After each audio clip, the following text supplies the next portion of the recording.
Welcome back to Mental Math. Here we have an integral that looks quite challenging.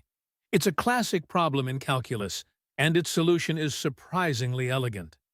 We need to evaluate the integral from 0 to infinity of sine squared of x divided by x squared. A direct integration is not obvious. Our main strategy will be integration by parts. Recall the formula for integration by parts. The integral of u dv equals u times v minus the integral of v du. The challenge is choosing u and dv wisely. Let's apply this to our integral. We need to select our u and our dv. We will choose u to be sine squared of x, as its derivative is manageable. This leaves dv as 1 over x squared dx, which is simple to integrate. So we have our initial parts defined. Now we must find du and v. To find du, we differentiate u using the chain rule, giving us 2 sine x cosine x dx. This expression, 2 sine x cosine x, is a well-known trigonometric identity. It simplifies to sine of 2x. This will make our second integral much cleaner. Next, to find v, we integrate dv. The integral of 1 over x squared is negative 1 over x. Now we substitute all 4 components back into the integration by parts formula. After substitution, we have this expression. Let's simplify and evaluate it piece by piece. First, let's evaluate the uv term at the boundaries of 0 and infinity. This requires us to compute the limit of the term as x approaches infinity and as x approaches 0. To find the limit at infinity, we use the squeeze theorem. Since sine squared of x is bounded between 0 and 1, the entire fraction is squeezed between 0 and 1 over x. As x approaches infinity, both the lower bound and the upper bound approach 0. Therefore, by the squeeze theorem, our limit must also be 0.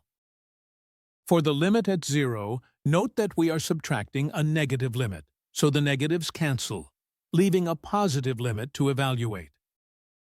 We can rewrite the expression to isolate the well-known limit of sine x over x. As x approaches 0, the first part, sine x over x, approaches 1.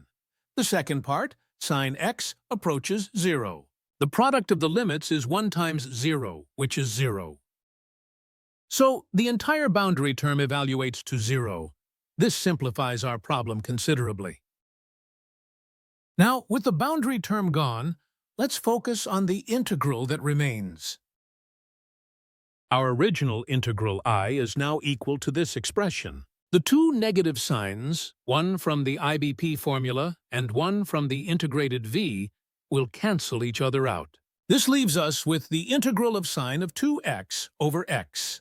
This is a very famous integral, and we're almost there. This is the Dirichlet integral.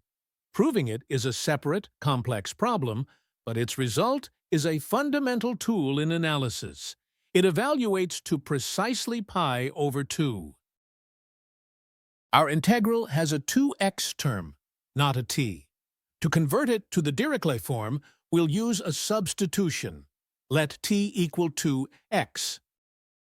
From this, dt equals 2 dx, which means dx can be replaced by dt divided by 2.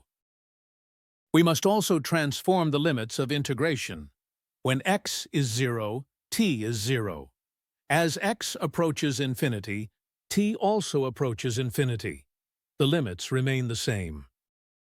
Substituting everything into our integral. 2x becomes t, x becomes t over 2, and dx becomes dt over 2. Now, let's rearrange the terms algebraically.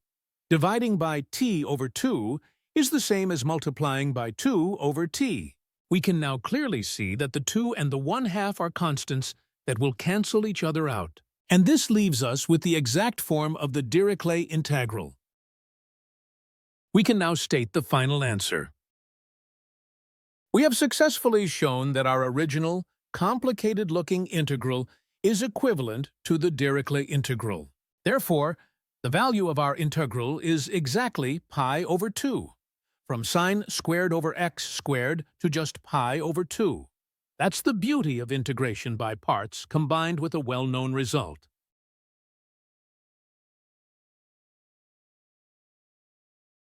Thanks for watching.